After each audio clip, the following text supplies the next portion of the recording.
Here we go. What's up, anime heads? Uh, We're back. It's We're been here. Happy New Year. Happy New Year.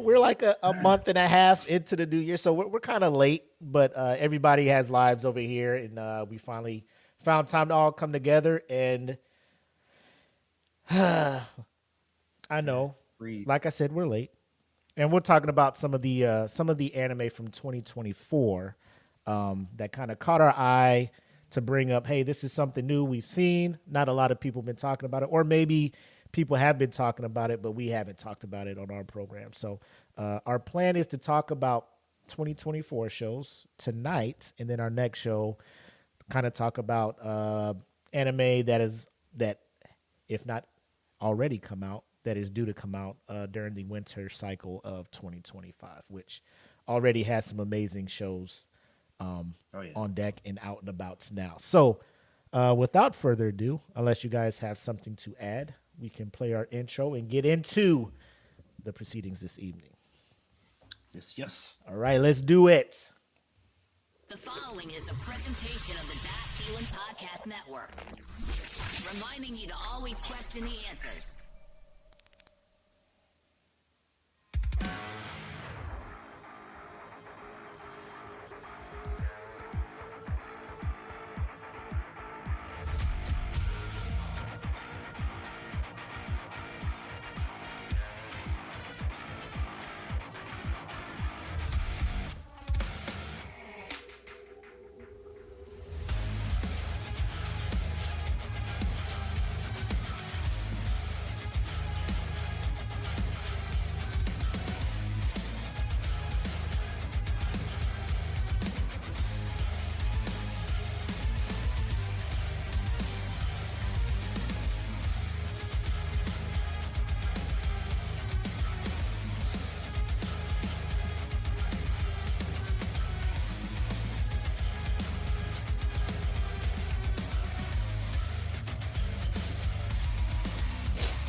Hello. Dope, dope. So, like we said in the opening, we're here to talk about anime of 2024, which I thought was a good year for anime all around.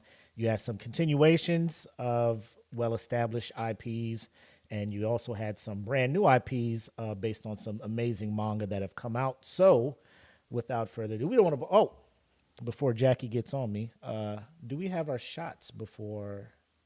Oh, Oh, oh. Well.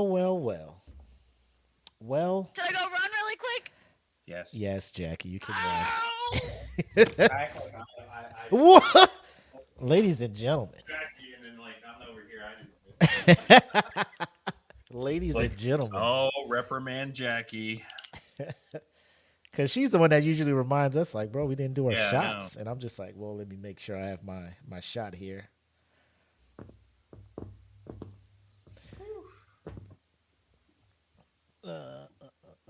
Man, there is. You're not lying though. There's a lot of stuff last year and this year and leading into later this year. Just stuff to be excited about. Shows Yeah. that are coming out that catch your attention. You're like hoping it's gonna be something else.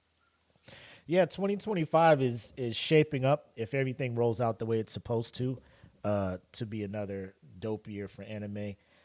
Yeah. And especially when the summer cycle comes through. I think some are going to come out in the spring, but already, like we were kind of talking before the show started with Sakamoto Days over on Yeah. Netflix. Yeah, I started watching that. Went to go read the manga. It's Yeah. super dope. It's It a great. is. It's They a have great a lot. I mean, they've been what 2015 or 2017 or something Yeah, when they started the manga, and it's just like it was kind of low key, and then it started exploding. People reading it, they're like, "Oh," I was like, "Yeah, all right." 100%. I We good? ran. He ran. Did. We Let me appreciate the ET for hustle. today. We ET appreciate the for hustle. got some Maker's Mark. You're shooting heavy. You're shooting heavy. It's been a No, long I'm day. gonna do a little. Oh, It okay. Yeah, has make been this a mark pretty up. long Long week. 2 weeks, so I'm not gonna lie. There you go. But we will do this toast. First of all, welcome back everybody. Happy 2025. Welcome back. Happy 2025. And congratulations to our very own Jackie for the I know, promotion to congratulations. Master Sergeant Aw. in the world's No. greatest Air Force. So this is Thank to you. everybody who rocks with us and to Jackie and her family. So cheers. Thank you. Right. Cheers, guys.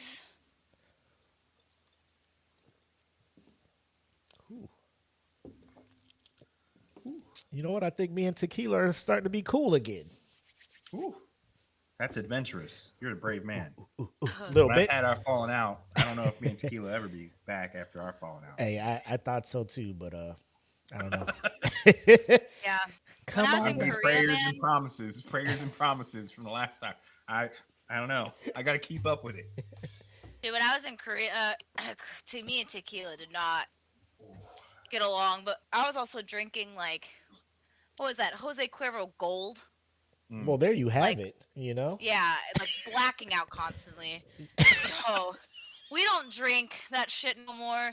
We're fancy, we make more money, and we're adults, so we drink Patron. There you or go. some Casamigos. There you or, go. Or some Azul, you know. I'll drop $90 on that. Yeah, you know, Woo. you got to respect yourself at some point. You know. Yeah, at some point you gotta, you get in your 30s and you're like, maybe I should not black out anymore and, wake Or up if on you the do couch. black out, it's on good stuff. So you're acting more like the upper part of society. Now if I'm I'd black, rather black out at home, though. Yay. If I'm gonna black out, I'd rather black out at home, that's not the, in public. Yeah. that's the key. Yeah. When you start learning that it's So- better to have drinks with friends at home than be at the club. Yes. 'Cause you're like, Exactly. Yes. I can get totally blitzed at home. Exactly. And I'm for all way good. cheaper, I don't gotta pay $20 Yeah. because I just spent $20, and this is definitely gonna make me black out if I drink this whole There you thing. go. That and if you do have to go, fight with the porcelain god, that porcelain doesn't have like 10,000 butts on it. There you Yeah, go. right. Absolutely not. Man, we were brave. Korea makes you brave. You just do some shit like, Oh, man, it does. I can't do that anywhere else in the world. I can't do that anywhere else in the world. That's a whole. That is not even like in this world. Yeah. That is a world. It's in a and of it. it's a dimension. We're- When you Only explain, unacceptable action is allowed there. It's yeah, like, yep. when you explain every wild day, shit. Oh, when I was in Osan, okay, yeah, that's cool. And I'm like, yeah, this is what happened. Everyone's like, yep, sounds about right. Yeah. I'm like, what? I did that too. One of those things. Yeah. But Okay, you whatever, too, I me guess. too, yeah. But we'll go ahead and get started. Eric, I know you were doing some research, and we had like the wild parties, like the better half of the last few months of last year and into this year to kind of look in it and find some things. But what's one of the shows that you picked up from last year and looked into and was just like, oh, this is something that you Well, felt like didn't get a lot of the attention that more of the bigger ones were getting? Yeah, I mean, to me, I went. Like I said, we all have seen all the big shows that have caught on, and I mean, they're fire. I mean, Yeah. We all love them, but there's a lot of stuff that's just beneath the radar, or it's been caught, but it just hasn't blown up yet. And for me, I also went and looked, and this is why my first pick is this. I went and looked because I'm trying to give Netflix their props. As Yep. far as being the American streaming company that they are, they haven't had the best anime record, but I have to say that they're stepping up their game, even with stuff that's created, stateside. But I was thoroughly impressed, surprisingly, with Gundam Requiem for Vengeance. Okay, I'm a Gundam fan, on and off, different series because there's so much Gundam out there. Mhm. But I was truly impressed with the fact that this is off of Sunrise Studios, the original OG Gundam stuff. But they brought it up, they polished it. They actually used CG, which I'm not a huge fan of ever since Berserk. I was like, oh, but Oh yeah, that's bad. they did a much better job so far as the new CG art going into motion. And a lot of times that's what cuts it up for me is the CGI when they get to the actual motion and combat. Yeah. Or just anything as far as seeing the character actions, it just starts to become blocky. But I have to say, Gundam Requiem for Vengeance, it's a short series. It actually touches on the original Gundam issues as far as if you're a fan of Gundam, it's a lot of espionage, a lot of intrigue and diplomacy between countries, but then it's also just mechs. If you like mechs kicking ass, and I mean adult themed kicking ass as far as characters get killed off left and right. Okay, Yeah. so it is more of an adult themed show when it comes to the plot, but the art was done very well. Produced by Netflix for Sunrise, but a lot of that was just taking art from the original creators, and then they went ahead and worked that in through the CGI. But you do see a lot of the Oh yeah. connection to the yes, very good, Kampachi's point there. But yeah, you do see a lot of connection as far as bringing back the old school Zionist army, as far as or Zeon army, and the Federation, and just the uniforms and everything. They stuck so true to the old school Gundam, and then but made it to where if you're new walking into this, it's done to where you could walk into this and get the feel of the whole like a summary of the plot. So you could walk into just watching this series and get kind of brought into Gundam as a universe. Hmm. But so overall, it goes back to one of the original, year 1 year war, which was a big thing for Gundam. Okay, the Principality of Zeon and then the Earth Federation. Okay, those are the two main battling parties anytime you're getting into a lot of the Gundam universe. But Hmm. this focuses on a particular elite mobile unit team, the Red Wolves, within the Zeon Principality of Zeon, and they're like, you got to think of them as kind of like the special ops, or the um, varsity guys of the mech units. Okay, Yeah. so these guys have been out there kicking ass. They're pretty much seen as by the rest of the Principality of Zeon troops is kind of like, I feel safer being with these guys.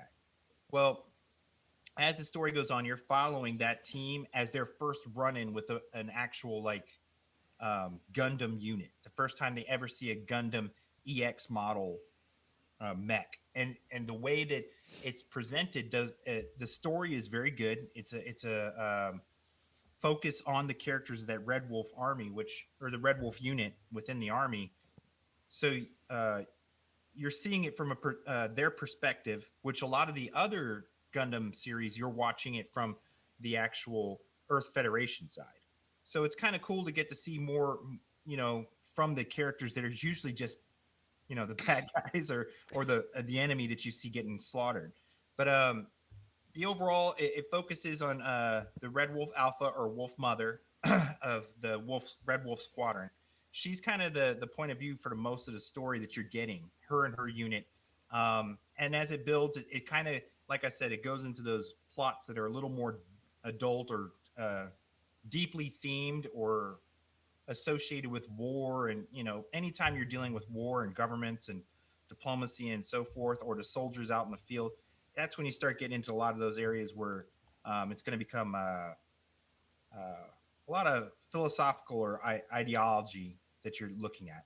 But the action's really good. Like I said, for the CGI, they're making their steps. You could see where they've incorporated it together with art before, but this Hmm. time almost the entire thing is done by the CGI art, and you don't have that frame loss with the action. So that I was impressed with. Um, they're with this series. It follows, like I said, it follows the female leader of that squad, and then as it carries on, it's basically her interaction with this one Gundam EX model.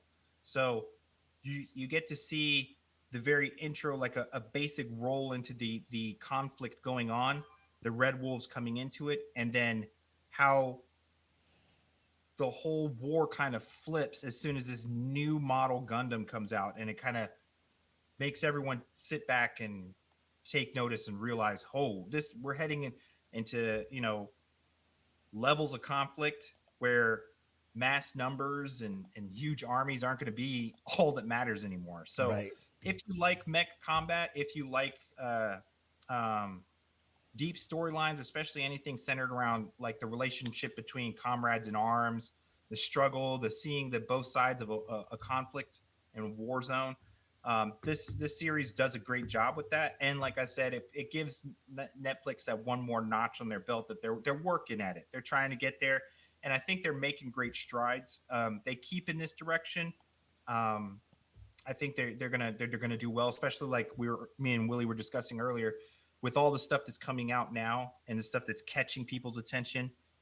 Um, Netflix has got a bright future if they stay in this realm. And like I said, it's a good introduction to Gundam if you've never followed any Gundam series, because Gundam's got so many different. You got Gundam Seed, you've got Gundam Wing, you've got Gundam 08.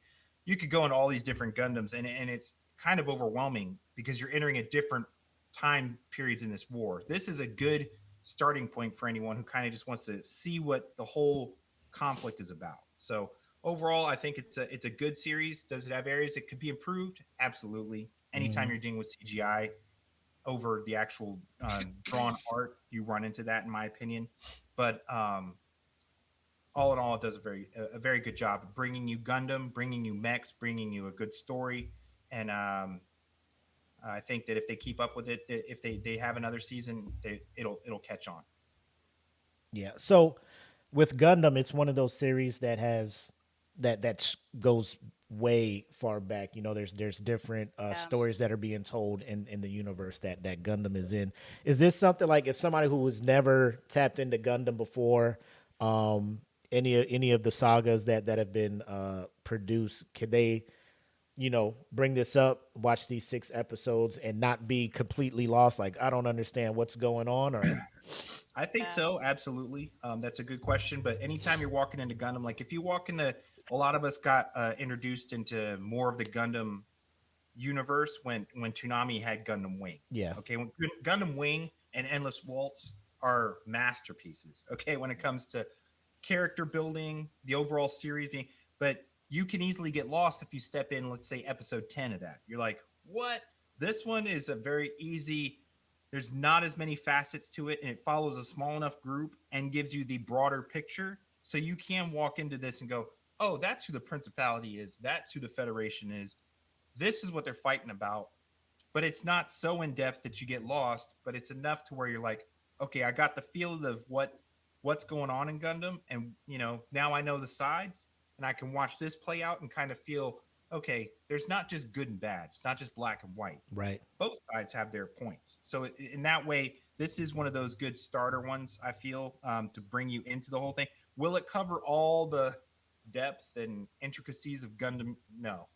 But if you want to have some basic knowledge and be able to say, hey, I know what Gundam is, or I can understand that, this is a good place to pick up. So I feel like that's also why they picked this up and put it on the streaming network, is because if they do want to go forward with Gundam, it's an entry level series, so it's good. Cool. Do you know if they're so I'm like reading some stuff on here about it. Do you know if they're going to continue this I on Netflix, or is this just like a one and done, and then you just have to branch out to like the older ones to?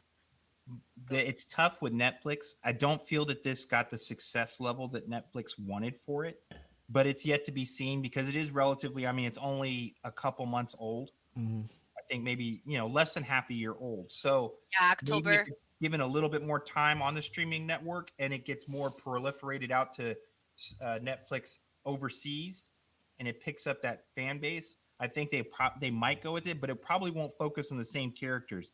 If anything, it may have the primary character show up again, but that's the thing with Gundam, is often it will change into different characters when you follow each different storyline. So it's not so.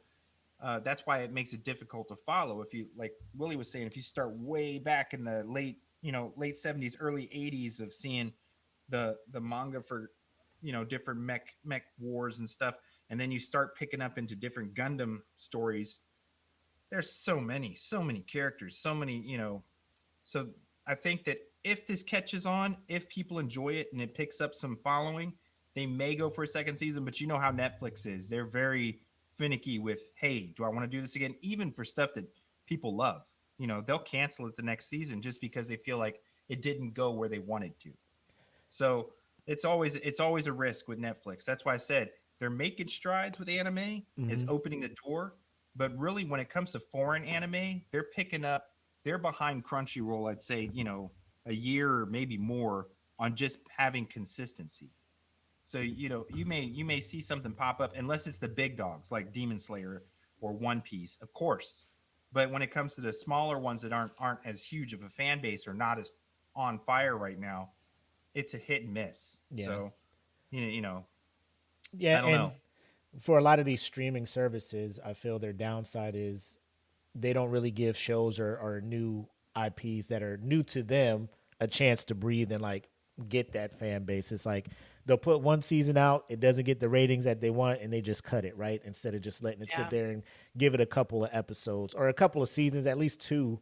I would say give something 2 episodes. If it's not really clicking, I get it, your bottom line, but you really lose on a potential audience. Getting to what you were saying, yeah, they'll go out and they'll get a Dan to Dan, they'll get a Demon Slayer and stuff, but Crunchyroll's already carrying that. So Exactly. putting money out there to get the exclusive streaming rights to something like a Sakamoto Days or something like that, where Netflix is where you're going to get it at, that's where they need to step it up and be like, let's get ahead of Crunchyroll and actually And stick offer with these it. countries or these Yeah. studios this money for exclusive streaming rights to these things. I feel like that's the only way they can really keep up when it comes to the anime thing. But I understand it's a cheap alternative because a lot of people already have Netflix. So then they don't have to go out and get a Crunchyroll unless they're like super dedicated nerds like us. But that's neither here nor there. But yeah, I'm all for it. Especially a nice little 6 episode, about 20 to 25 minutes per. So you're only looking at about three. Like you can crush it in a day if you want to just check it out and see what Eric's talking about. But yeah, that's a good choice, man. Jackie, what do you have for us? So the first one I'm gonna start with is Frieren Ugh, Beyond Journey's End. ugh. If you haven't heard of this anime yet, I'm pretty sure you have because it was just the first. I feel like with the first season when it first came out, it didn't really start gaining any popularity until the end of the year, beginning of 2024. So it did come out in September of 2023, but the second part to season 1 didn't come out until March 2024, Mm, and that's when a lot of people started really talking about it. Was the beginning of 2024. yep. So the creators, a lot of the anime that I picked, a lot of the creators don't have a lot of stuff out there. Like they are also newer people. They're not just like creators that already have a bunch of stuff already created, which I think it's cool. So there's all these new people coming in, which I think then that means there's potential for uh, them to create more uh, manga, which means then we'll have all these newer creators coming out with a lot more and a lot more anime that will come too, which I'm excited about. So the creator, it was written by Kanehito Yamada and then illustrated by Tsukasa Abe. One thing I thought was really interesting when I read all this is that the writer and the creator have actually never met each other. So the Oh, writer wow. will talk to their not producer, but like the middleman, which is the person that's like the agent, if you will, and then we'll grab like the story and then take it to the illustrator, and the illustrator will then draw the pictures and then send it back to the creator and see if like that's what the creator wanted. And also like their faces are not known to the public either. So I thought that was interesting. Like they've literally never met each other. They've talked over like email. That's pretty much it. It is a shonen. There's 13 volumes for the manga if you want to read it. It came out in 2020, and then the total of 28 episodes for season 1, which I'm a huge fan of 24, 28 episoders for like a season 1. I always love that. 12 episodes is good if you just want to try something new really quick, but I always love when there's like Hmm. 24 to 28, which I think is really great for people that want to watch this anime if they haven't seen it, because then they can just binge it and have like something to watch for at least like a whole week. Yeah. Um, but if people don't know what it's about an elf mage named Frieren who grapples with life and loss after a decade-long quest to defeat a demon lord. The story follows her as she reflects on her past adventures and the passing of her human companions, a hero named Himmel, a priest named Heiter, and a warrior named Eisen. Because of her long lifespan as an elf, it makes her perspective really unique, and the series explores themes of like time, companionship, and regret.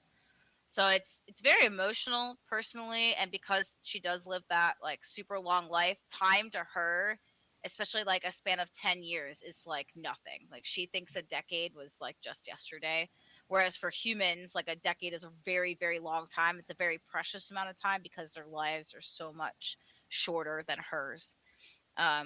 The like openings, the opening songs, like really awesome. There's two of them. There's one for part one and part two. You know me with my songs. Um, and then there's only one closing song. They just do like a different version of it, which I always liked. Mhm. But overall, like the anime itself is just very refreshing. It's a different type of story. A lot of the animes that are made or mangas, the stories that are written is like the adventure starts at the beginning. This one takes place after the adventure has already ended, and there's a lot more self-reflection. She does meet new people, but it's a lot slower paced as she goes through to just try to. There is like a plot, there is an end goal, but it's not like this massive story that can just like build like a lot of other shonens that are out there. It's just very easy.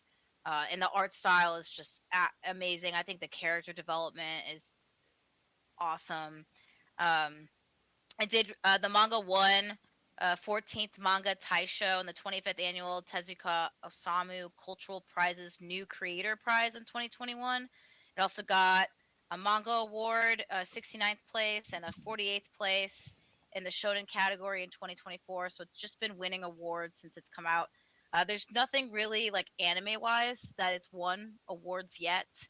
I don't think I saw the Crunchyroll awards that have come out yet for 2024. Mhm. Isn't that in March?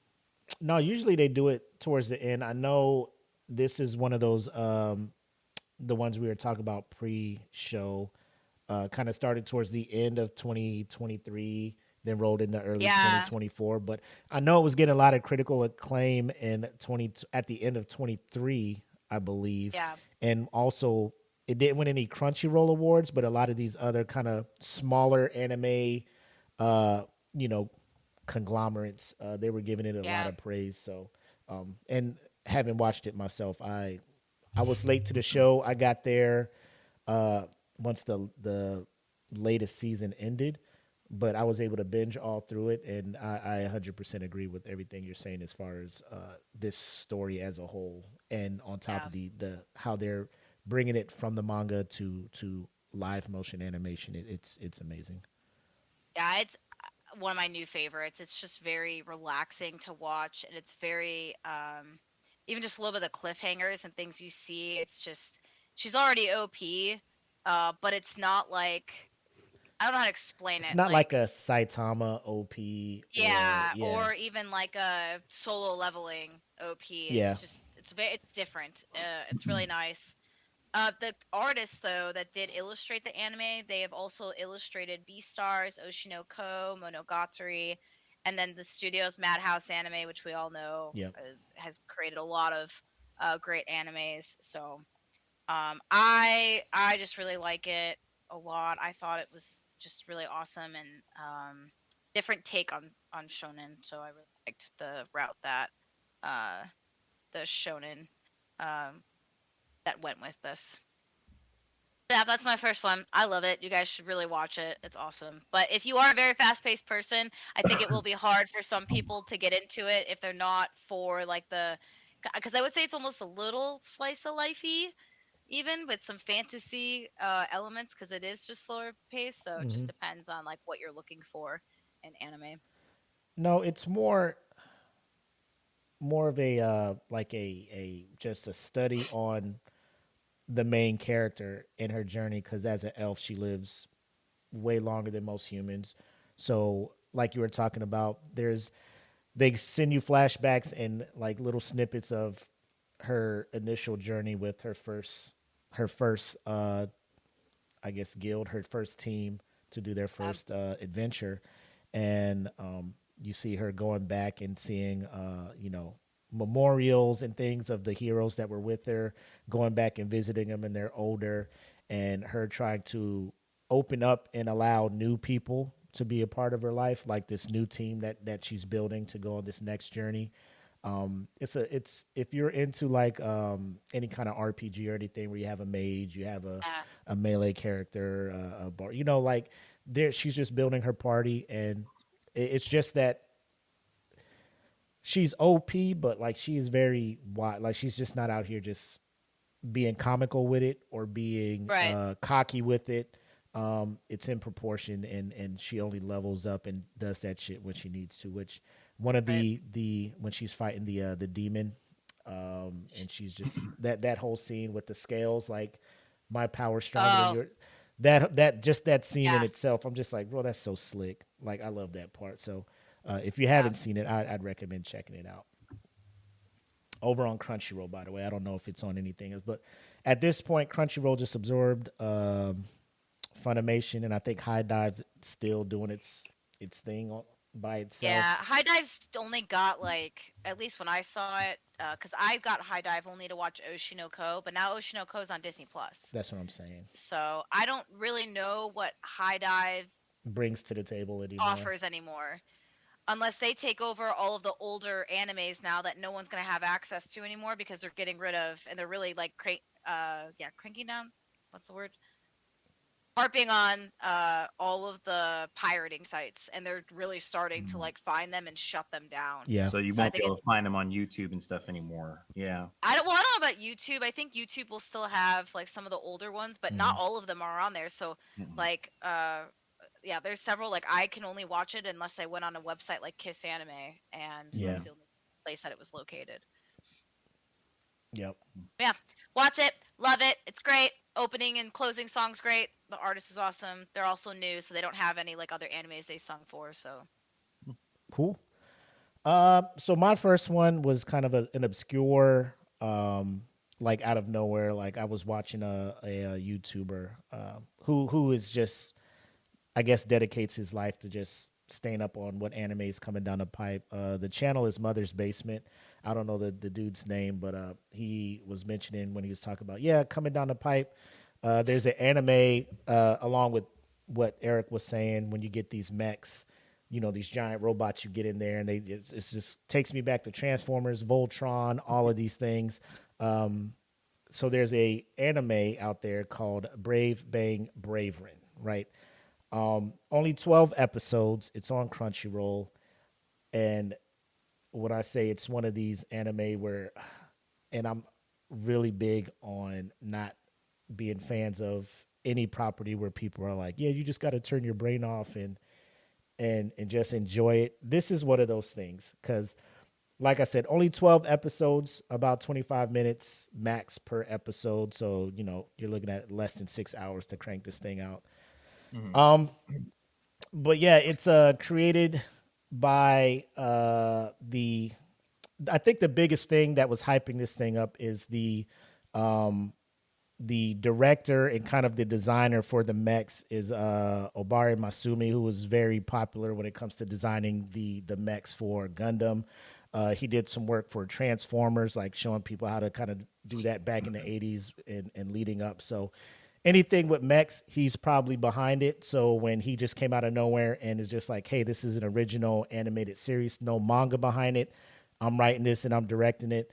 A lot of people were hyped, like this is the return of the mech anime, right? And does it fill that hole a little bit? Yes.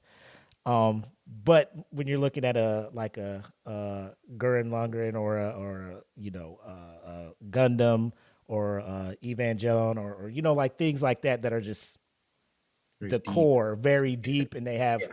Yeah, so you don't really get that because they only give you 12 episodes and there's no second season on the way. It's like a 12 episode and I'm out type thing. But like a one it's shot. it's pretty cool because it's in the future and the militaries across the globe, they all use these mechs now instead of just sending people out there on foot called Titan Striders, right? So TSs.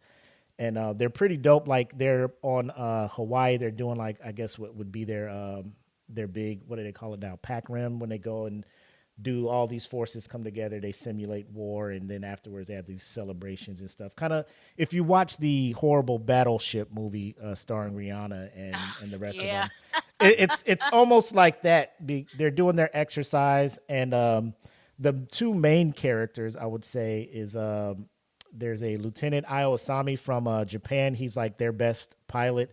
And then the American side you have, and I love like when Japanese try to just an American character. His name is Lewis Smith, and I'm just like, bro, the most American, like just generic, just two last names, Lewis Smith, but blonde hair, blue eyed dude. I'm just like, yeah, that checks. Let's do it, Yeah. It's the American. Yeah. But so yeah, they're doing the rim pack, and then they do their exercise. They amp it up. A lot of soldiers die, but Lieutenant Asami, he does this thing. He's like a prodigy when it comes to piloting these things, and they cancel it. Lewis, who grew up in the States, I guess back then as a kid, he's seeing these Titan Striders, and he's watching. He's a big fan of like the Japanese Sentai things, the whole mechs, Voltron. He's just like, I want to be a hero. I want to drive these things. So his whole thing is, I want to be a hero, right? I just want to get in this thing and do great stuff. So after the exercise, obviously, all of a sudden, these magical, just out of nowhere, evil robots show up called Death Drives. And they show up and they start wrecking stuff. They're just destroying Hawaii. They're destroying Japan and stuff like that. So they're going out there with the Titan Striders and alien technology. They have shields. It's almost like Independence Day / Battleship / it's all of the things that kind of hit the endorphins, and you're just like, man, all of this shit, like, this is what I'm here for. But the first episode, they're getting their shit pushed in pretty much. Then out of nowhere, when things look the bleakest, this magical mech comes out of nowhere, and this is Bravern, right?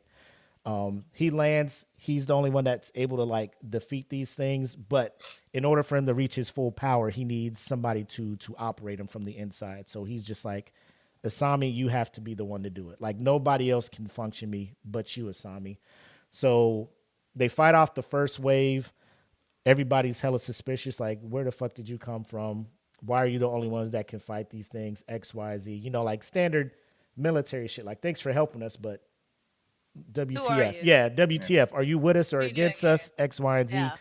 So throughout the thing, Asami and Lewis, because Lewis is just like, I would like to, he's like, Asami, you have to keep piloting this robot because he's sentient, and like when you and him pair up, the things you can do to save the world is amazing. And Asami's just like, I don't know. I'm still kind of suspicious. This robot comes out of nowhere.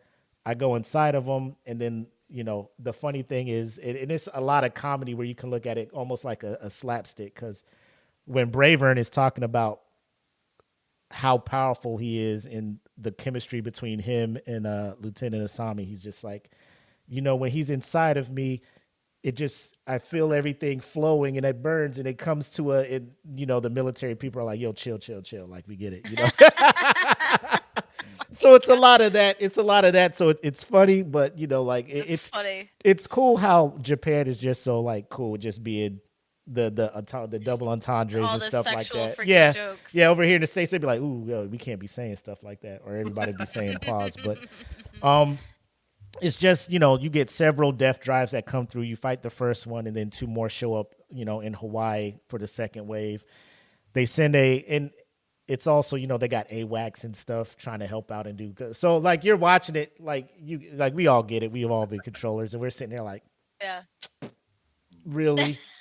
Really? Do you do that? They got Global Hawks doing stuff, and I'm just like, really? That's how it works? So I appreciate them making the attempt, And the funniest thing, this is military stuff. They're like, the AWACS is up, and then they show the plane, and it's a J-Stars, and you're just like, Oh, that's funny. Oh man, hey, they got to give J-Stars some love. yeah. Okay, I'm like, bro, you could have hit me up. I could have at least showed you what they Yeah. look like. You know what I'm saying? But Yeah. anyways, Yeah.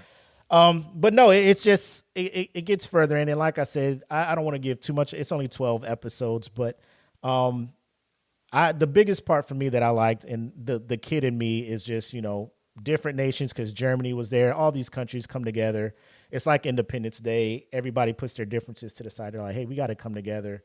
We got to share tactics. We got to share this in order to save the world. A lot of countries are like against it at first, but after they see the threat, they're like, okay, let's get together and make this work. So Smith and Asami, they form a bond because they're both about that business.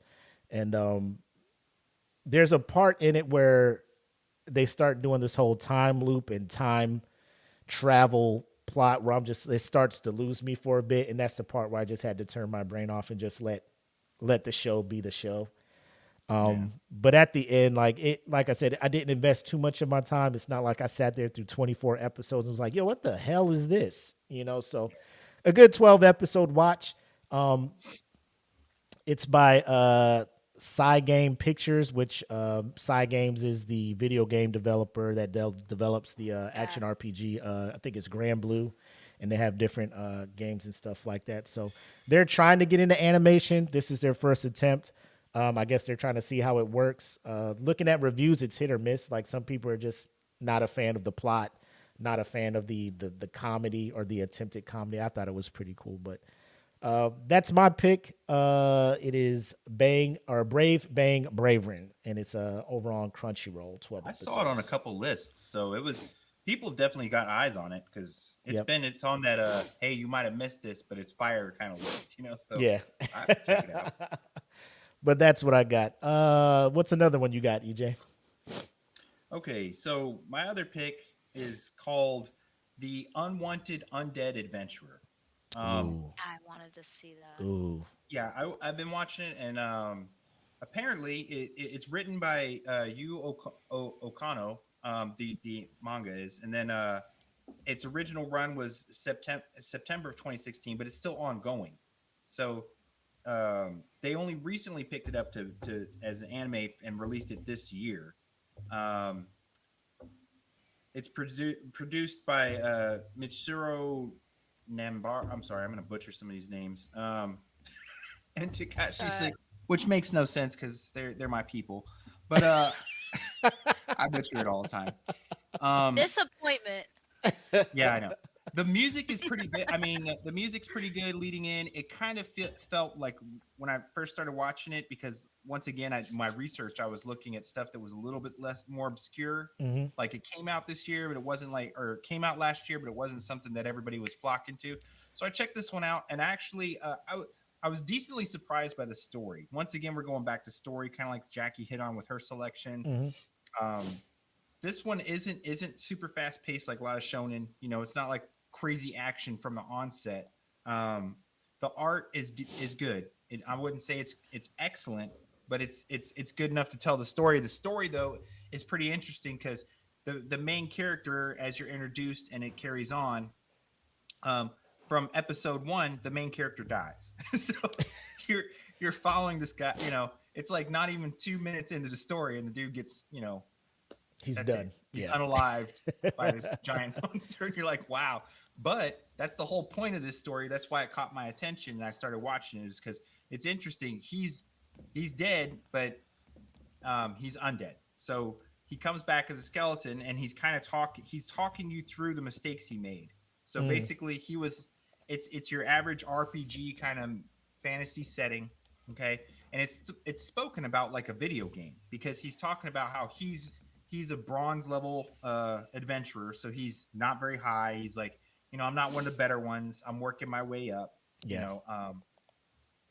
And he kind of gives you an introduction to himself. He says, it gives you the feeling of the old school MMORPGs where he's talking about he has to go to the low level areas and grind.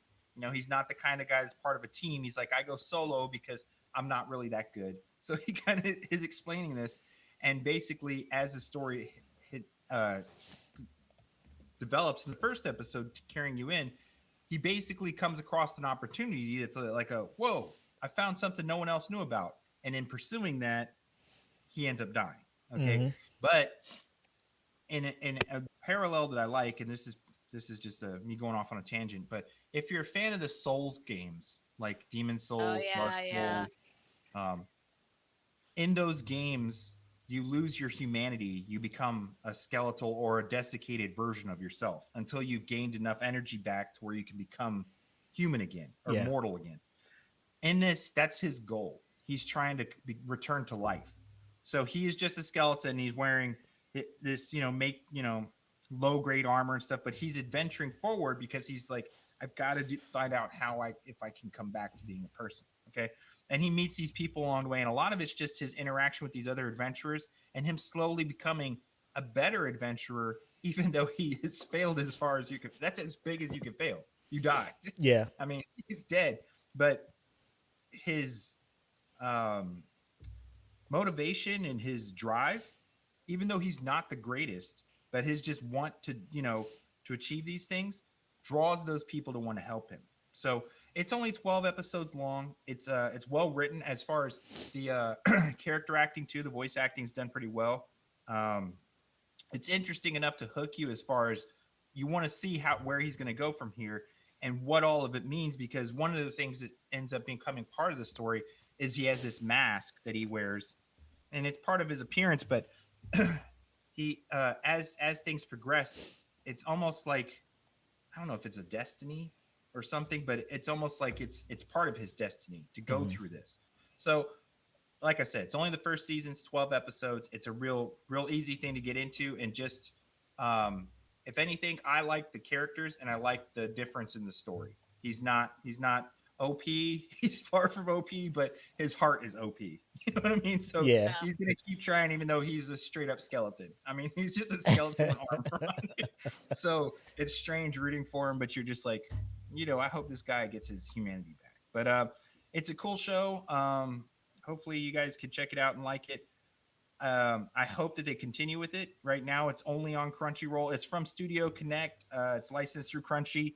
It only aired in January of 2024 with 12 episodes. They are talking about releasing more, so we'll have to wait and see. But if you got some time, check it out. It's short. Like I said, short and sweet, 12 episodes. It's worth checking out if you just like that fantasy genre with just a different type of character, because it's kind of in a way, it kind of touches on that solo leveling. Like, you're not the greatest guy, but then you work to become better. But he's so not even on that level. So it's comical. But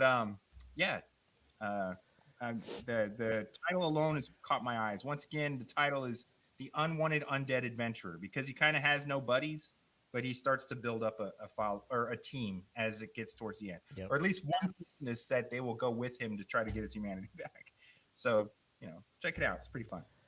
Yep. So there's some, like, for the 12 episodes, I know I'm looking at it and it says that there's 14 volumes of a light novel. I think they're over on they might be over on Shonen Jump based on the shonen aspect of the thing. So if you're watching and that does pique your interest and you want a little bit more on it, you can just go over there. And I know, like, last I checked, like, it was like $2 a month to subscribe to Shonen Jump to go over there and read those. Oh, so, yeah, it's really cheap. Yeah. And if it's from 2016 till now, you'll have a lot of content you can go check out. Yeah.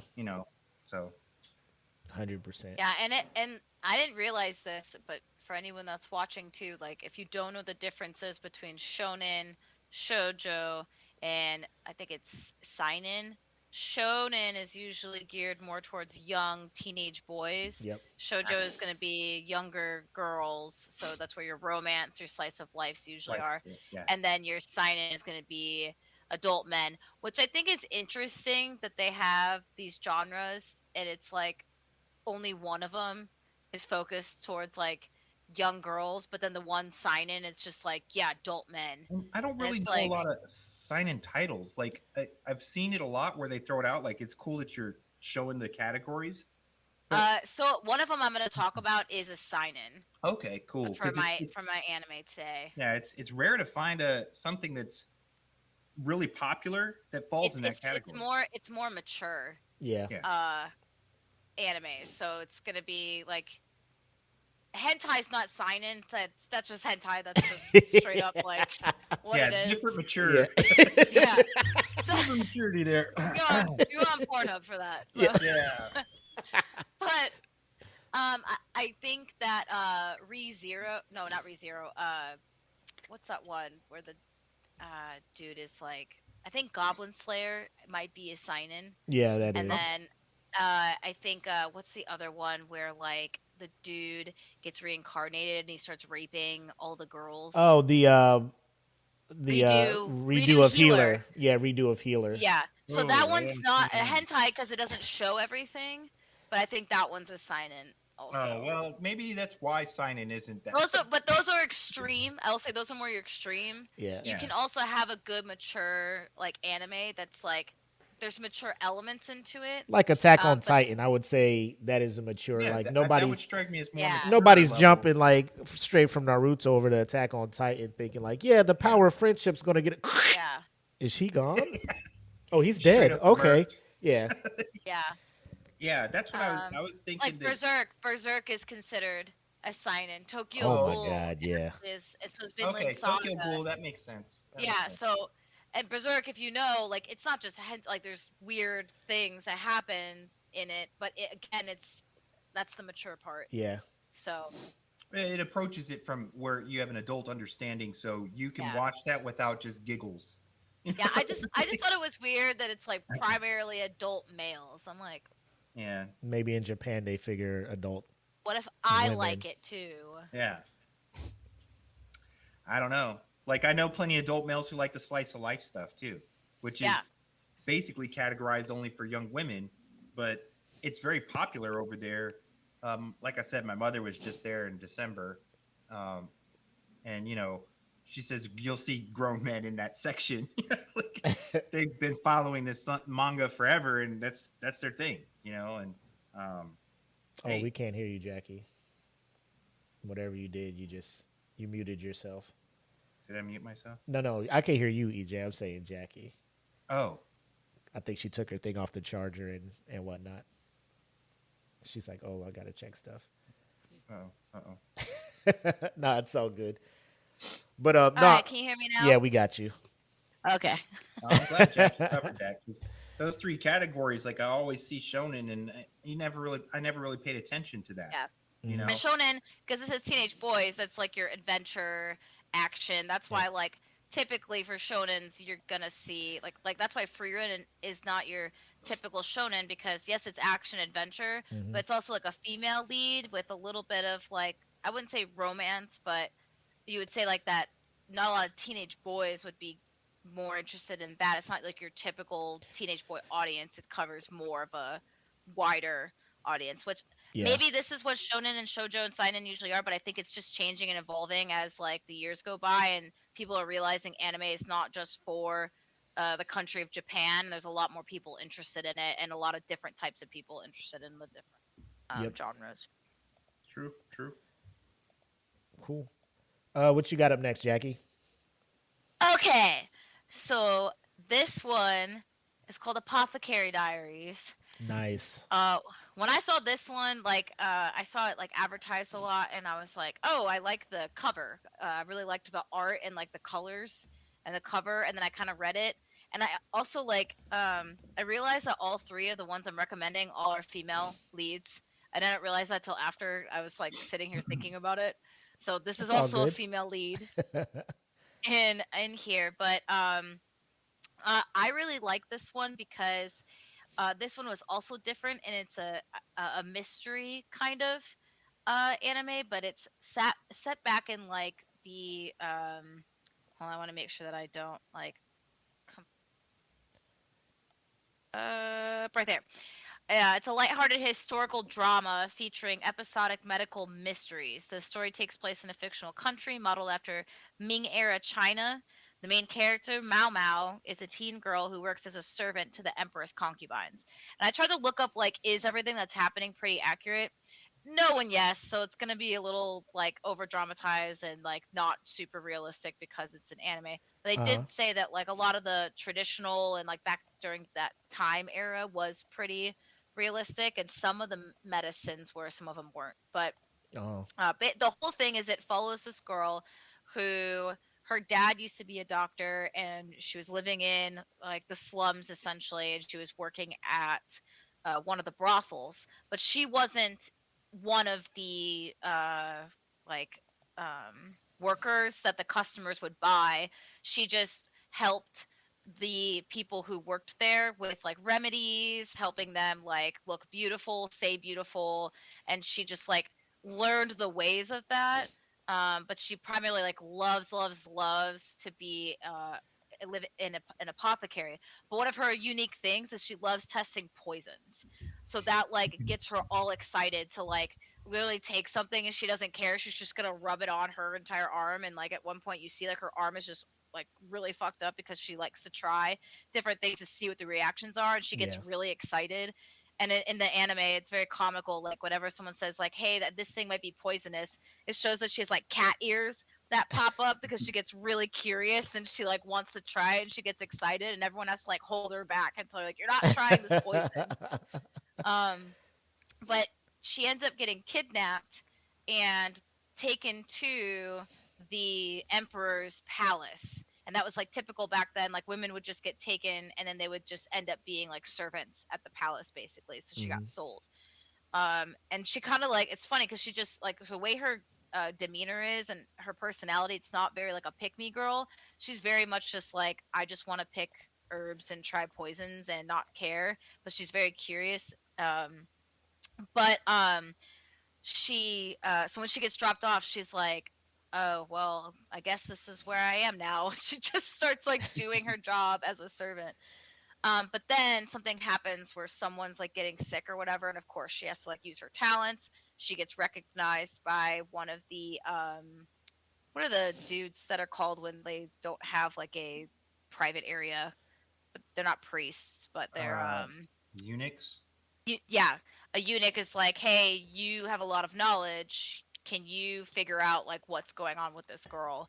And it just goes through the mystery of her like using her knowledge of what her dad has taught her to now like find out what's wrong. And then she realizes this woman was like getting poisoned, and it's as simple as like the foundation she was using that people were saying were really popular was like seeping into her skin and making her sick, and it was causing her to like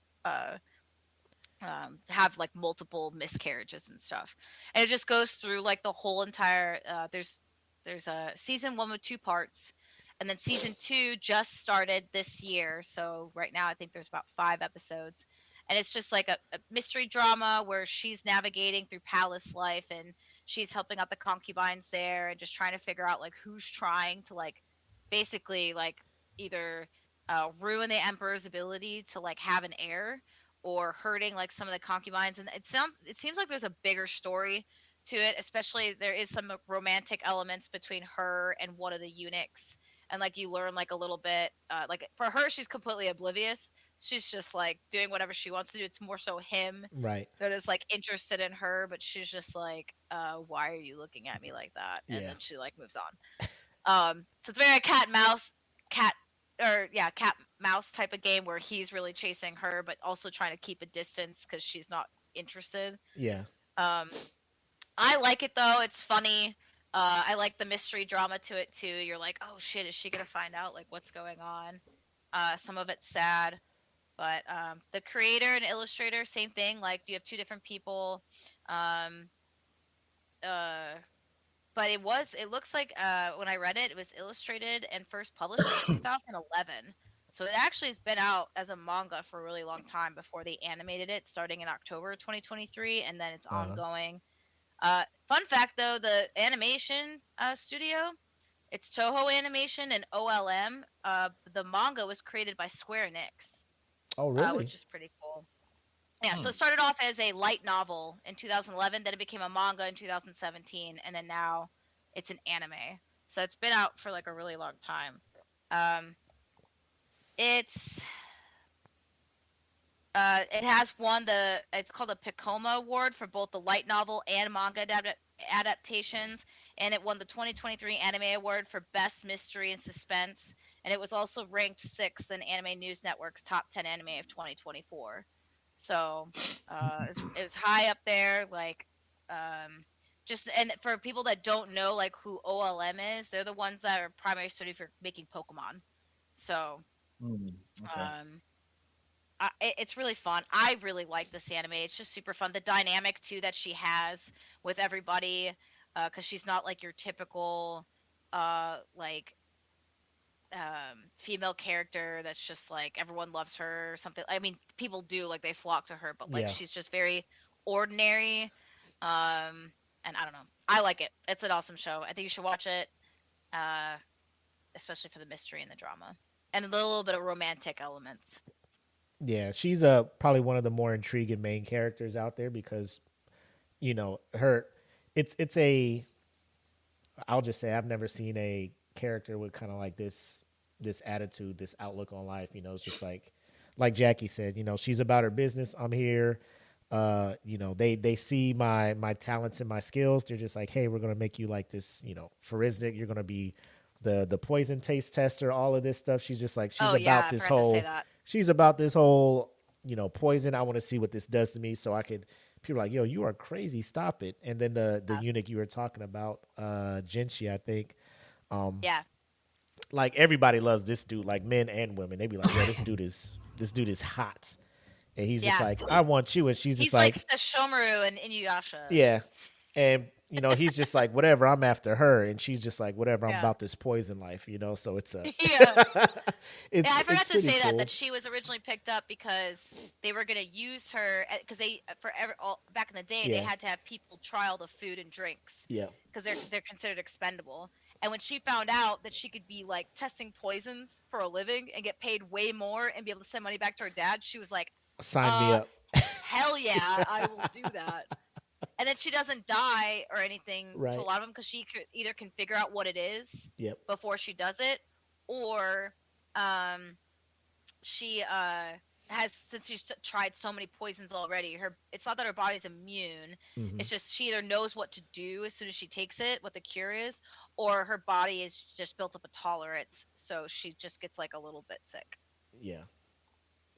It's a pretty good one. Again, it's one of those, if you just need to take a break from, constant yelling and powering up and explosions and shit like that. Not to say there's anything wrong with that, because I do partake in that as well. Your standard shonen. It's a good break, just like kind of like Frieren is, like you were talking about. Yeah. So, a palate cleanser, if you will. That's a good one. Yeah, some of the ones you're hitting on, Jackie, I'm like, because I think it also won.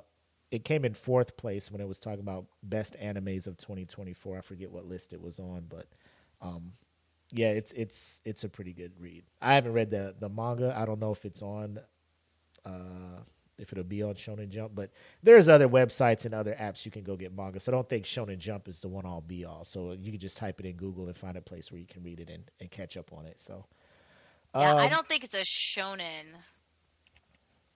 Yeah, I think that might be. I don't know. Let me look it up. No, it's a seinen. Okay, that makes sense. All right. So my second one, you can watch it over on Hulu. It's called Go Go Loser Ranger. Yes.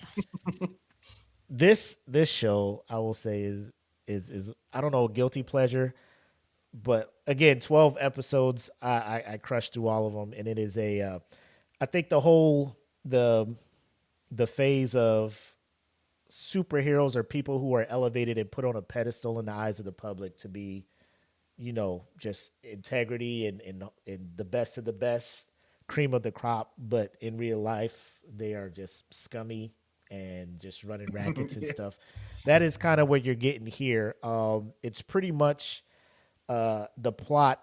So 13 years ago in this world, an army came to invade Earth, but of course we had the Super Sentai Squadron known as the Divine Dragon Rangers, or they call them Dragon Keepers for short. Pretty much Power Rangers. You got your red keeper, blue keeper, yellow, green, and what's the third color? I'm forgetting, but pink. Yep, red, blue, green, yellow, and pink. So what ended up happening? The army came down. They almost got like eliminated immediately. And so all of their executives, generals got wiped out. The only things left would be their foot soldiers, equivalent to, if you remember Power Rangers, the putties, right? The people they just sent out there to get beat up before the Rangers even morph into their powers, right? So they're kind of like shapeshifters. They can regenerate and all of that stuff. So the Rangers made this thing with them. They're just like, hey, you're not going anywhere. This is what we're going to do. And then so now it's like this commercialized thing where every Sunday they have a stadium. The foot soldiers come down. They recreate battles. The Sentai, the Dragon Keepers come down, win. They're all about merch. They got different squadrons. They're recruiting people. So they're pretty much like gods on the planet, and people are idolizing them. Except for this one foot soldier, which is Fighter D, right? And he's just like, man, this is some bullshit. I'm tired of going down there losing every week. Like, this is just ridiculous. I'm gonna do something about it. So he goes down there and challenges him. Of course, he gets obliterated.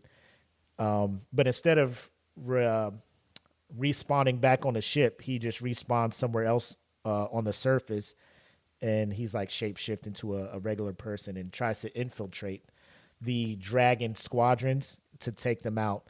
And one of the and it's awesome because one of the recruits for the dragon squadrons, she also is aware of who he is, but doesn't tell anybody because she too wants to take them down because she remembers what the Sentai, what the Dragon Keepers used to be like. They were legit fighting to protect people. And she doesn't like the fact that they are now just monopolizing on this stuff and taking advantage of it. So she's like, team up with me and we can take these dudes down one by one. So like just that plot alone, and you're watching it and you're like 12 episodes, that's it. So you're just waiting to see how it unfolds. There is a manga and it's still going on. It started February 3rd, 2001 and it's still running. And then you can actually go to Shonen Jump and read this one over there. 2001? Yeah, it's February 3rd, 2001 to present. There's 17 volumes of it.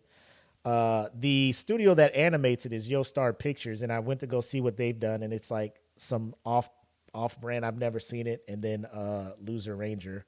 And I'm just like, well, if they keep up with what they're doing with Loser Ranger, I'm surprised it isn't as big as it is. Like, normally something like this, like nothing against Disney Plus and Hulu, but, like it'll get a run on either Netflix or, because not a whole lot of people are going to Hulu to watch anime.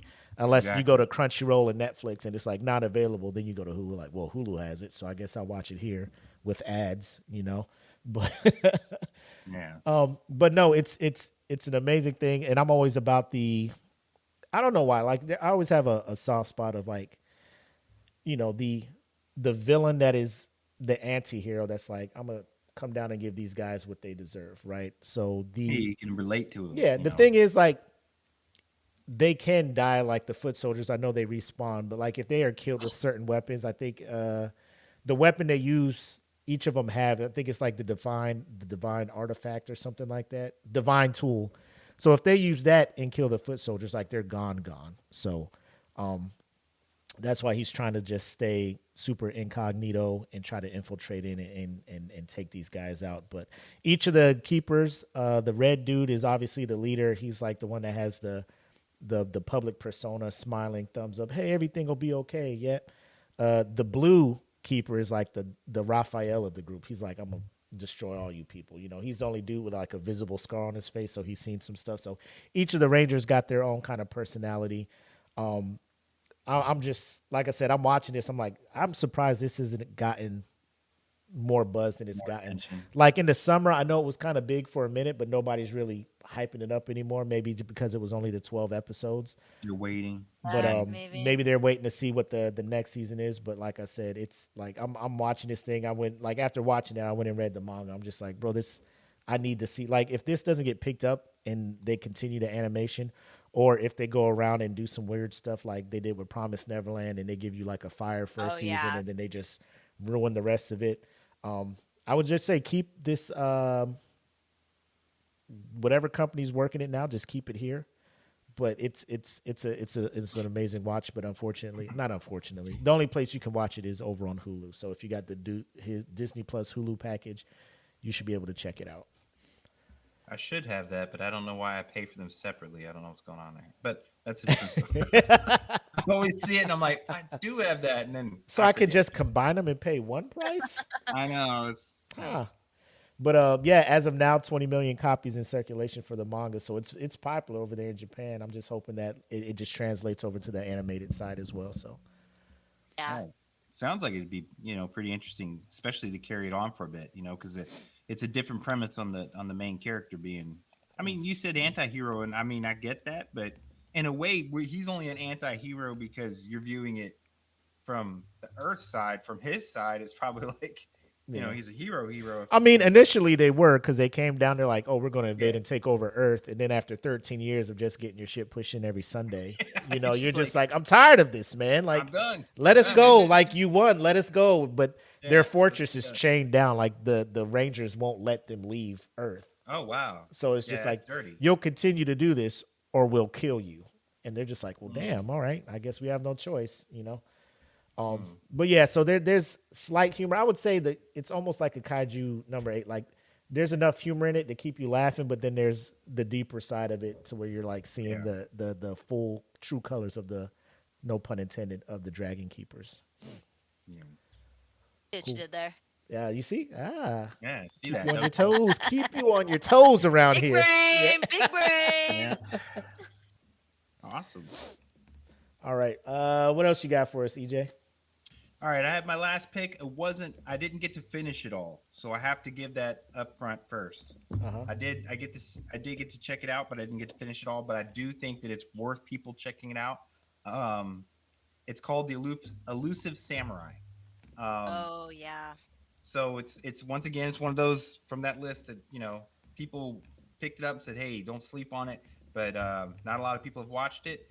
It's a remake from what I understand. So or retelling. Mhm. But the manga has 19 volumes. It started in 2021. It was a weekly issue from 2021. Excuse me.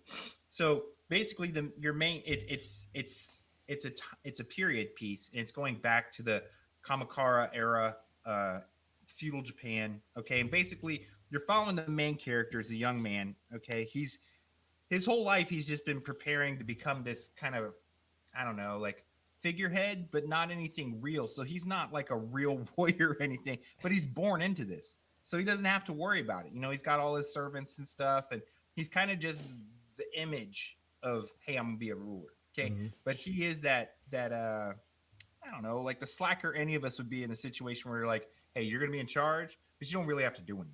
You know what I mean? So it's kind of like, so it's got that comedic element to it, as far as he's just that, a young man, the coming of age period where he doesn't really have to earn anything, but then all of a sudden, boom, there's a coup. Okay, so his whole world gets shattered as far as now you got to try to survive because they're going to hunt you down Uh-huh. because they're overthrowing the government. So It's that's pretty gruesome. Like it's it like is.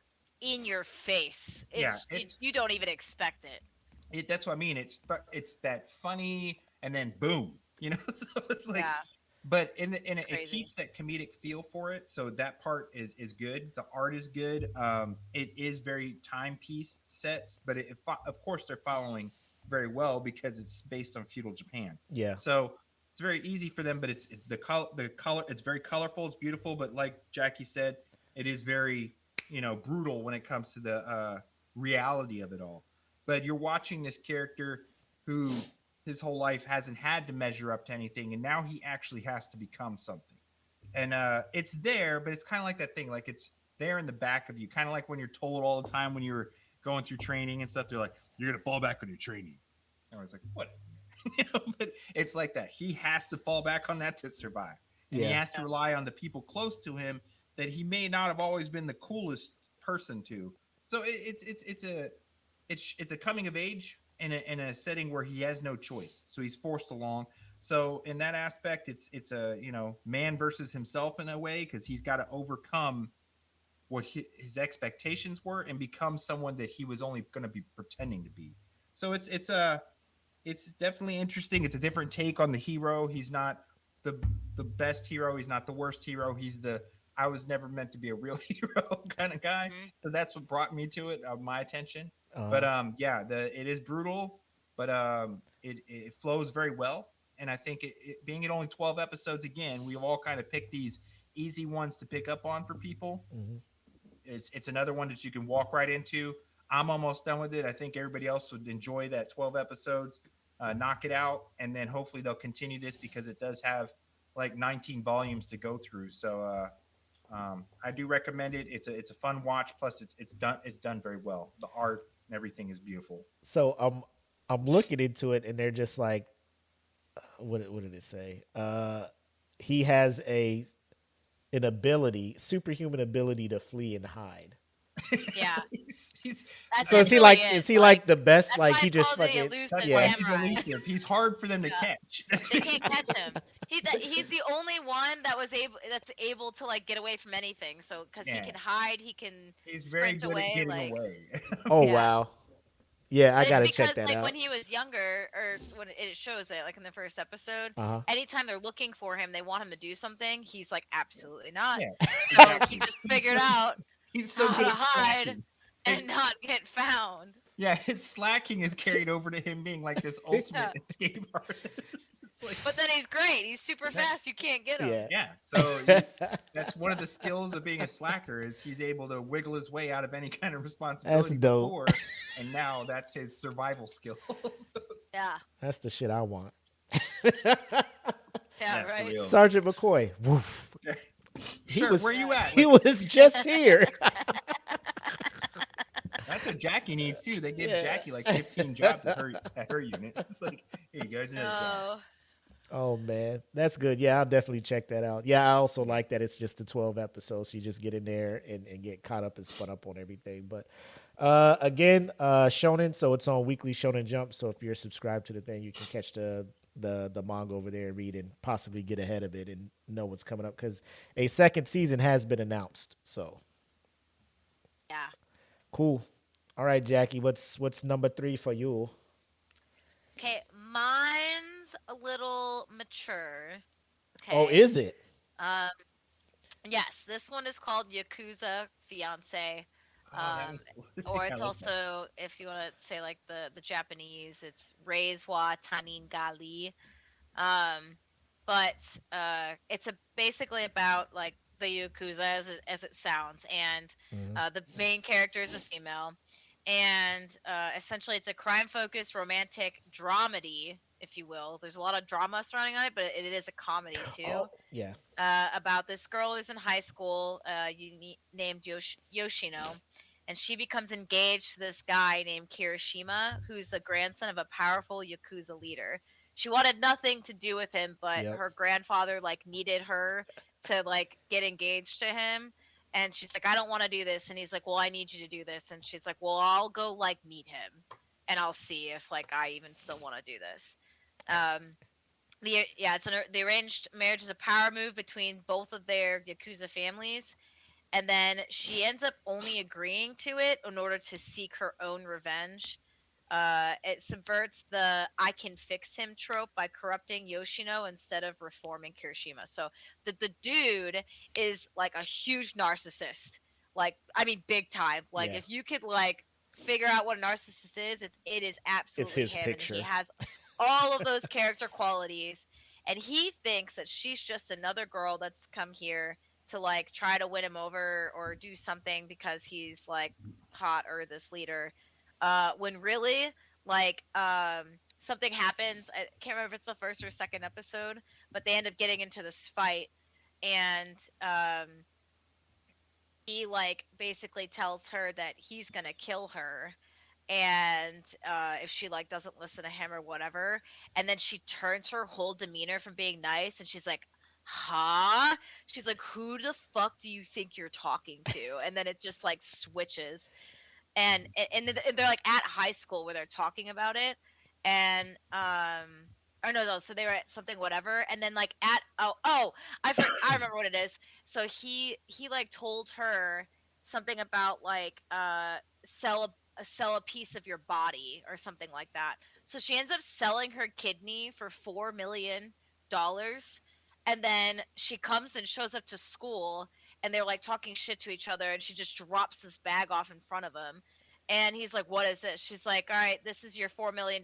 You told me that I couldn't sell a piece of my body, and I'm just letting you know this is how much my kidney was worth, so here's your money. And he's like all of a sudden his face switches and there's stars, and he's like, I love you, will you marry me? And now he's like obsessed with her because she's psycho just like him, but it doesn't really show that, and it just goes to their dynamic where he's absolutely in love with her, but he's very serious. She thinks he's joking, so she wants to seek revenge.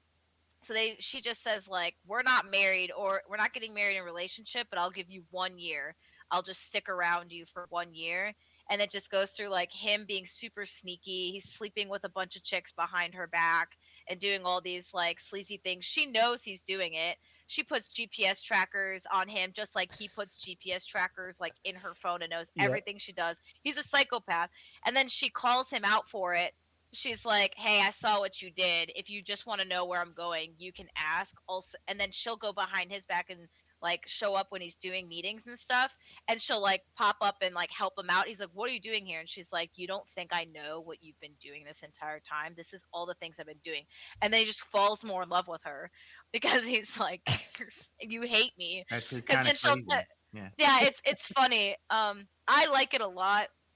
Where it gets kind of mature is they like not a lot of anime will say fuck a lot and they don't swear a lot. This one does. Yeah. There's like gang, smoking, the tattoos. There is a scene where he's like, even in the opening, if you watch the opening song, there's a scene in it where he's like literally having sex with a girl. You can, it doesn't show anything, but Right. it's like alludes to it. And even like if you look at like the covers of the manga, it's very like possessive. It's all about this dude who's extremely possessive over her, but she doesn't just let him do whatever he wants. And she also like puts him in his place a lot. So I really like it. It's fun. I am also a huge sucker for ro I like the slice of life cutesy romantic animes, but I also like the one where the dynamic is like very like back and forth a lot. And this one is definitely one of those ones where like she's just like knows what she wants and she's like, "I'm not getting married to you. I'm just using you. I hope you know that." And he's like, "That's okay." I'm cool. And usually he's the one that's using other women, so it's just like That's why he this likes whole it. thing. Yeah. It's like, Yeah. But it came out in 2024. There's 12 episodes, so if you would just want to quickly get through it, it is going to get a second season. I can't freaking wait until it comes out. Manga came out 2017. The animation studio, Studio Dean, so that's the same studio that did. Even when you look at the anime, you can tell like the style looks a little old, but just updated with HD quality, if you will. And that's because it's done like Ranma Half, Rurouni Kenshin, old Rurouni Kenshin, Fruits Baskets, the 2001 version, and it did do some like most recent animes like Konosuba and the Seven Deadly Sins Dragon Judgment movie. Um, but like I said, it's a sign in, and the opening. I will say this is the only band I'll say you should look at. Oral Their cigarettes. band name is the Oral Cigarettes. Yep, Ooh, they had a couple dude. of songs that were like close to making my favorite. Oh my Yeah, gosh. oh yeah, really, okay. really great band. I like Ah. listened to that opening. I was like, oh man. I was like, I really like this band. And then I started listening to the rest of their songs. I was like, okay, I really like this Yep. the band overall. So, and I love their band name. Like, Yep. whoever would think of calling something that sells the Oral Cigarettes is just sick. Um, but yeah, just really the opening and closing is really great. And then they've had like I think it was like 2.8 total million copies, and the manga's won a lot of awards. Nothing for the anime yet. I think it's still too Too young. Right. new. And sometimes I think sign-ins, a lot of people are turned off by it, and not a lot of people have access to mature on Crunchyroll, especially if like parental controls Mm-hmm. are. You have to actually go in and let yourself see like mature, like so it can come through your line. Otherwise, it's just going to show you up to. What was the vengeance you're talking about? What's she trying to get vengeance for? Is like her family. You said they're both Yakuza families, right? Yeah, so her revenge is, I think it's against her grandfather for putting her in that position. She didn't Okay. realize what she was doing, so she was just getting revenge on the fact that he was even doing that. So, hold on, let me see, like, I can't remember what she knows about. Uh, sorry. No, that's In all good. Yakuza, sorry, I'm looking it up right now. Yeah. Oh, that's what it is. Her revenge is to manipulate and win over Kirishima's heart, only to break it by leaving him after a year of engagement. That's her revenge. So she's using her arranged marriage as a way to exact revenge for past humiliation he inflicted on her, playing on his feelings to hurt him deeply once she decides to leave. And he thinks that's the coolest thing in the world. So he just falls in love with her even more. It's pretty. I really like it. It's it's cool. I've never seen it like I've never seen an anime like this before, where it's more a mature dynamic, and it's not you don't see anything like crazy. Yeah, that's what it is. It says with encouragement from her grandfather, she resolves to seek revenge using Kirishima. Using her connections, she sells her own kidney and confronts Kirishima with the proceeds, which then led to him like falling in love with her. Who doesn't fall in love with a girl that sell her kidney for you? Right? You told me not to do it. I did it. Yeah. Yeah, get it. she's like, yeah, She's I down. just showed you that I can do that, and I literally don't give a She fuck. Now get passed. out of my life. Yeah, it's fun. I like it a lot. Totally. If that's something you want to look at and look into, and it's more of an adult, they're still in high school, which I get, like, but they're like 17, 18 years old, so it's still, I think, like a young adult. Yeah. Will still find that entertaining.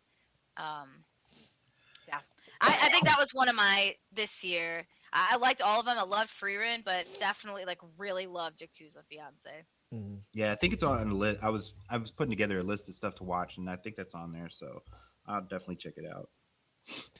100%. My final one is more of the standard shonen. It's Wistoria Wand and Sword, and it came Wondering out if you were this. gonna bring that Oh one man, up. I had to this.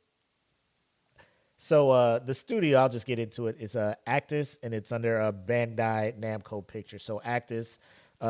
Outside of this, I didn't know they kind of dabbled in. I think some of where they at works. Transformers Energon. If you go further back, Classroom for Heroes in 2023, which I liked. It didn't get a lot of praise and whatnot, but pretty good studio. Then of course it's underneath the parent company of Bandai Namco Pictures, which is hit or miss because there's a couple of other Bandai Namco IPs that are out there like Blue Lock that is just I don't know if you've been following Blue Lock at all.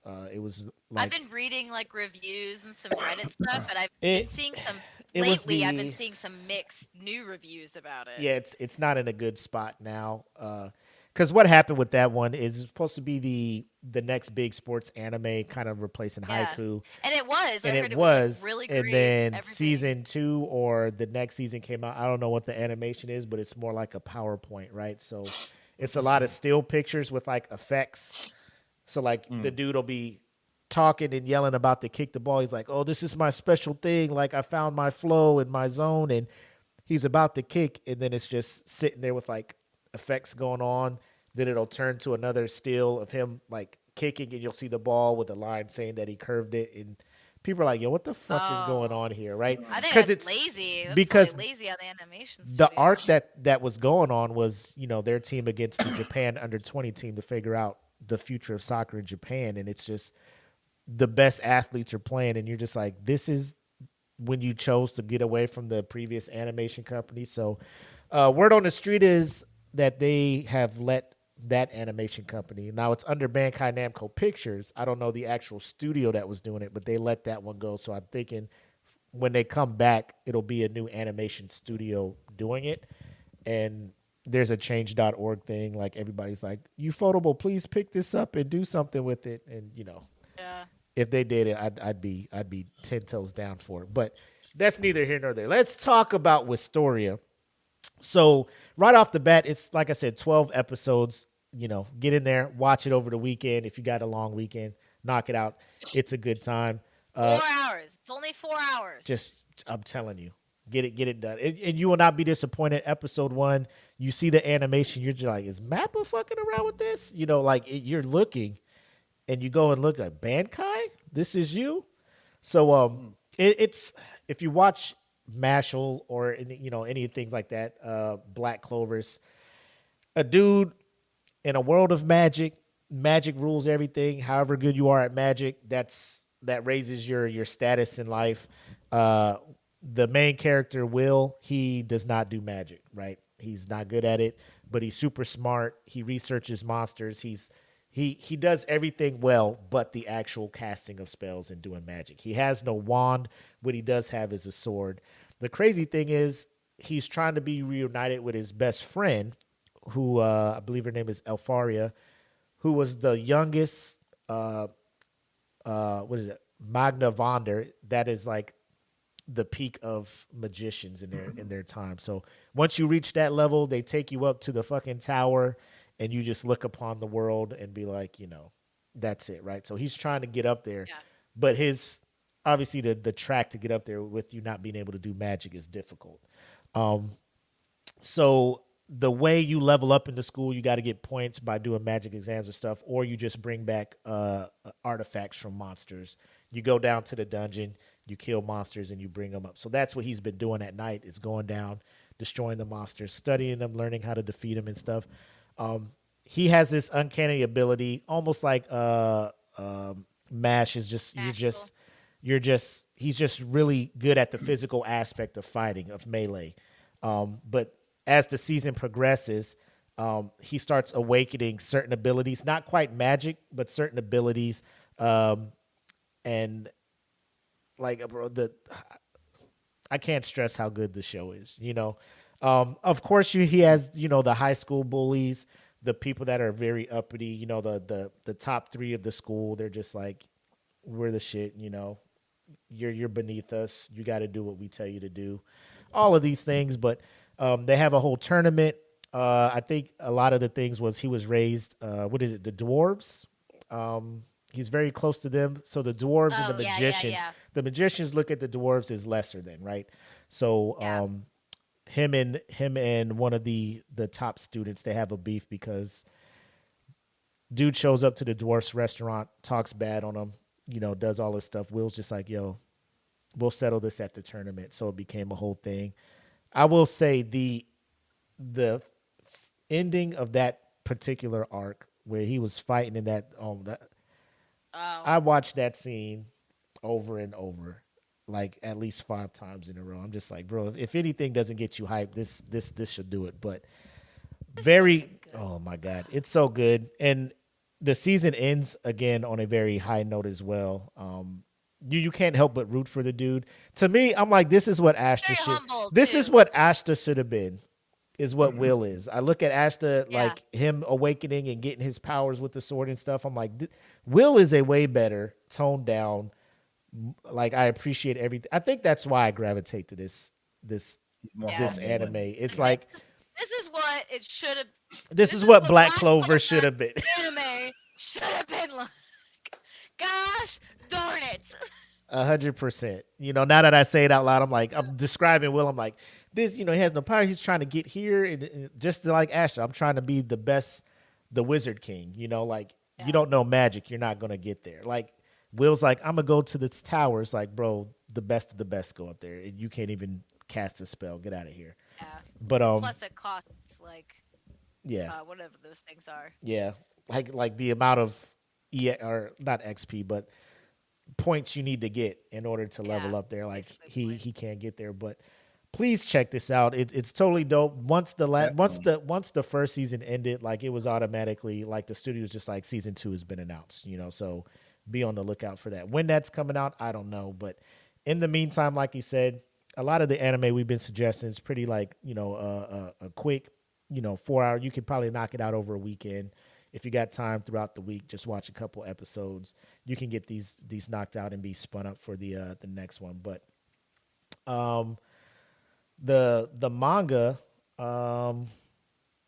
it premiered December 9th, 2020, and that's always crazy to me. It's like, so Japan has been on this stuff for like years, and then it comes over here. I'm just like, oh, what's this new thing? And you go look, and it's, oh, we've been on this stuff, like Yeah. there's 11 volumes of this stuff. And I'm just like, what? Well, you gotta hope that they don't ever get tired of it before we get the next stuff, because then we don't get it. Well, I mean, in that aspect, you look at things like Demon Slayer, right? Like the manga's done, which I think is good because now you don't have to do this thing with like Naruto and all that while it was still going, where you're just like, well, let's just do filler, and then Yeah. like Black Clover was going on, and all of a sudden they're fighting something, and then it's just like, why are you guys on a game show? What the hell is going on? So, you just finish the manga. Like if it's a short manga run, like Demon Slayer, cool. And then now every episode is legit, which people complain about the previous season that just wrapped up.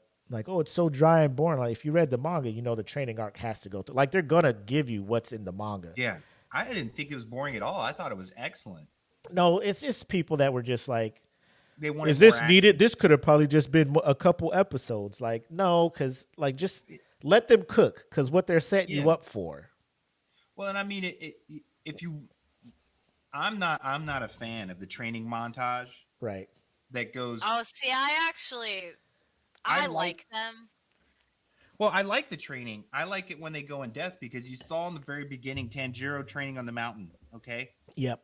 And the struggles that he had to go through just to try to get a chance to be what he is. Right. Now you see the whole fruition. Now new recruits are following him, watching him, and he's inspiring them.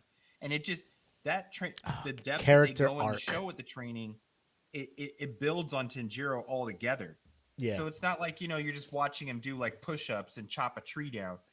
You actually get to see, oh, that's how he overcame that. So you get to see that he's, the real build of him, not just all right, Rocky's going to run up the stairs. Like, come on, man. Montages are cool Right. if you got to cut time. But if you got character, it's so character-centric. Like, Demon Slayer is very character-centric. And to see him rise to Hashira with these other, you're like, wow, he did come all this way, So I thought that season was so important because it built that up to where he has earned the respect not only through his missions, but through his dedication and his support of other recruits. The other Hashira watch him and they're like, he's better at inspiring these guys than I am. Yeah. You know what I mean? So it shows he's excelled in other ways. Yeah, he may not be as powerful as some of them, but in other ways, his heart has made him, or his drive and his purity has made him such a great, addition to their overall team. I enjoyed to see. I can understand though people come to Shonen a lot for action, like you were saying before. Turn off my brain. I just want to watch some badass action.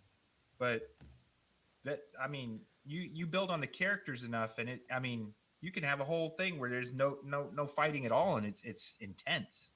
Yeah, still have an intense episode, So I don't know. That's just my take. I'm big on the character and story. To me, if that's really good, it could carry the rest. Well, I think the biggest thing with that is each of these seasons, you're learning the backstory of the Hashiras, right? And we've learned all the way up, and everybody's looking at the Stone Hashira, wanting to know how he got where he's at, why. Oh, dude, that was my his favorite, story. Man. I'm like, bro, like he's been through it. So he's so peaceful. He's the strongest of them all. He's so peaceful. Doesn't really do anything. But if you haven't seen it, I'm not going to try and spoil too much. But when it gets to the end, and Muzan shows up, right, and my man goes all out, and you see him actually unleash, because like in his backstory, you see his temper, and he's a human that actually kills a demon as a human. That was his rage, because this demon was killing the kids. Yeah. So as a Hashira, he's trying to I guess be a passive. It's weird. Be a pacifist. Trying to contain it. Right. Yeah. But when Muzan shows up, knowing that his master, his leader, the person he's been following, has been killed, this dude shows up and he just goes fucking all out. And so sick. Jesus, like if you haven't followed or anything, if you're just like, I'm not into anime, I'm gonna put a timestamp. Just go to this thing and watch this, and then tell me you're not a fan of this show. You know what I'm saying? That was worth the whole season. That's what I'm saying. When Ufotable was like, we're gonna make this a 40-minute episode. Yeah. And the production, like everybody's like, it's been kind of dry. Like, let them cook. They know what they're doing. And the ending, and they're just like, and 3 movies are coming out. You don't think these movies are about to just blow up the box office? Just ridiculous, So again, it's one of those. I just love everything. And again, that was one I was trying to debate, but I'm like, I'm gonna just talk about anime that premiered this year, because obviously, like we said, Solo Leveling, we could talk about that. Demon Slayer, My Hero, we could just easily talk about well-established animes, new seasons. But we've also talked about those a lot already. Yeah, we talked about Dan. We talked about Yep. we've talked about them, so it was like this was a cool opportunity to bring some up that are have the potential to seriously take off, but they're still in that early stage. So it's a good chance to get in there, get some visuals, get some experience under there, and know what's coming. So 100%. Cool, cool. All right. You guys got anything else you guys want to talk, or are you saving it for the next episode? Things you're looking forward to in 2025, or things that you're watching now, winter season of 2025? You can go first. yeah, I don't have anything that I'm still trying to catch up with some of your guys' recommendations. So I'm going to be catching up with some of these shows we just talked about. Without giving away too much, I will just say the go-to one. Obviously, if you have Netflix, please go check out Sakamoto Days. Story is amazing. You're talking about the world's greatest hitman, almost like John Wick type stuff. Meets a girl, and she's just like, bro, if you do this serial killer stuff or assassin stuff, we're done. So he ends up like just running a little convenience shop, gaining some weight and all of this stuff, almost to where you can't even recognize him anymore. But things happen, and it's almost like I said, John Wick's like, well, are you back? Are you doing it? I think I'm back in. But the comedy's there, the action is there. It's a good watch, and like it's on Netflix, so you're not having to wait week to week to see episodes. Just go check it out, and that's my one. Before I don't want to get into too much and take away from the next episode, but Yeah. Sakamoto Days is a good watch. It's pretty good. I like it. Mine that like I haven't started watching them yet, but they're on my radar Uh-huh. to start watching is Honey Lemon Soda. Looked really cute, and Zenshu. And then the last one, this one looks like it's a romance, but it's called Anyway I'm Falling in Love with You. So those are my three. And it looks like so winter 2025 anime. There, what I've seen, it looks like it's a lot of isekai, and looks like they're starting to pump out some romance again. It's been a long time since I've seen a lot of romance come in. The past few years, I've been seeing a lot more action, comedy, um, isekais, stuff like that. Uh-huh. And now it looks like they're doing like a lot of like slice of life, like Broadening the romance, high category. school days, kind of I stuff think like that. I think it's like you So guys both mentioned that now that anime is being seen as more than just, a very niche group, they're seeing, oh, there is people out there interested in a lot more. We're going to let some more out there, like yeah, because it was probably testing the waters and they see like, oh, they're eating up the shonen, all the action. But I think that there's a market. And then when they put something out like Yakuza Fiancé and people pick it up, they're like, oh, okay. If you guys like that, we got a lot of that, and then I've noticed, I mean, this is just, I know that we're picking out stuff to look forward to, but I've also noticed a trend with a lot of the older properties being remade or brought back, ones that were pretty significant. So I'm always looking at the horizon to see if they bring back some of the ones I've always loved. Because I know Ranma Half has been highly praised on its rebirth on Netflix. Uh-huh. That's a really old school. I mean, you're talking 80s, like anime that they brought back, and that's probably because I mean it will be new to a lot of people. But I mean, bringing back old school Gundam like stuff like they did, talking about some of these overlooked animes. I think there was at least two on the list that I saw that were like from 2000 or 1990s and or 2006, Yeah. and they remade them and they're re-releasing them, and it's brand new to people. So getting a second life into some of these stories might be good to, we might get to see a lot of these other categories like Jacci said, and we might get to see some old properties that maybe were nostalgic to us as children get some, breath of life into it, and it, we're going yeah, to see it again, yeah. There's this other one that I started watching. I watched episode one of, but I didn't finish it, and I want to go back. It's called the Isekai Adventure Nobody Asked For. The main character is he like dies, he shows up and he's like, I really don't want to be the hero, I just want to die. And then she's like, no, you're gonna be the hero. He's like, no, I like literally just want to die. And she's like, no, you're not gonna die. So then she makes him go out, and I think he has like one hit point. Like he rolls like really bad dice. But what he doesn't know, and it's not until like this monster shows up and is like wrapping its like whatever it's called, like a branch around his neck, and he's like, oh yes, sweet death, I finally can die. But then he ends up poisoning it, and he finds out he has this like ability that like if anything touches him, like he can kill them immediately. And he's like, so he can't die, and he's like really upset that he can't die, and he just talks about like, I just want to kill myself. It's like just it's really funny. I like the first episode. It's a little harem. I think some isekais, most isekais are like that though. You're gonna have a little bit of the harem, but I only watched the first episode. My goal is to like actually finish that this year because I want to see if it's actually good. Only because God bless you. Thank you. I thought that was interesting. That came out in 2024, so that one I want to figure out if it's actually good or not. It looked like it had good reviews though. Well, I'm looking at the title. Like, I don't know what happened, but they just fell in love with these super long, super specific titles and stuff. Yeah. They're like There's 12-word long. You're there's like, one here. Where is it at? The 100 girlfriends who really, really, really, really, really love you. And then Yeah, there's one. I saw that. I saw that. Where's the other one I saw where I'm just like, oh, I may be a guild receptionist, but I'll solo any boss to clock out on time. Like that's the name yeah, of the anime. I see, like, that I was reincarnated as a 7th prince, so I can take my time perfecting my magical ability. I That left. title is so. I left my That's A like rank. shit that I yeah. say at work Yeah. before I like go on lunch. Like, Yeah, I left my A rank party to help my former students reach the dungeon depths. Like I saw that one. Like yeah. nobody could just be like, let's come up with a good name for this. Like, oh, I got it. Yeah. What's this anime about? This?